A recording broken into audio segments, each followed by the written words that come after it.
Some of you may have noticed that I have a particular passion for sciences and reporting a wide variety of new theories and discoveries.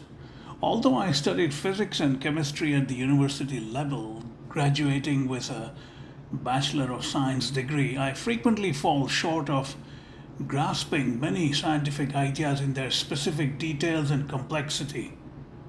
My attempt is always to understand comprehensively what I am narrating in these updates, but the human brain, or at any rate my brain, has its limits and shortcomings.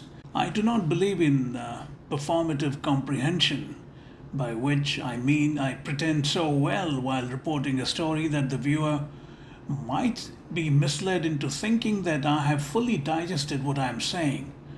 Of course, it's not possible to master all subjects, but there is a trick in the way you narrate a story, the way you pace it, enunciate it, even pronounce it, that makes the viewer and listener feel as if I'm speaking to them with authority. It is often far from that. For instance, this update today about life having two origins instead of one. A research paper in Science Advances essentially says that. Let me read from an official statement, and I quote now. How and where did the first forms of life arise? These are the main questions driving research at the Institute of Molecular Evolution at Heinrich Heine University, Düsseldorf. In a new publication in Science Advances, an international team led by Düsseldorf biologists uncovers pioneering insights into the network of chemical reactions that the very first cells used to make the building blocks of life, and which sources of energies they used to drive those reactions.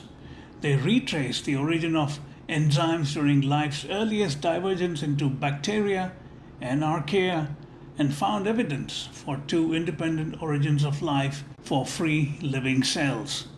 Unquote.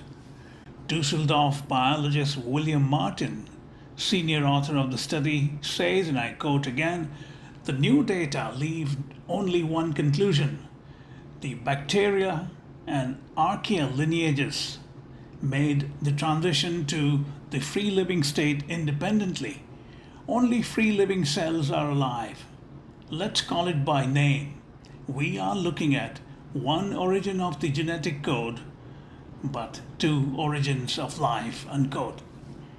The research paper, which I read in considerable detail, is almost entirely beyond my comprehension. Of course, I understand all the words and sentences they form and sometimes even infer some meaning, but by and large, I did not comprehend it other than the conclusion about there being two origins of life on Earth and not one.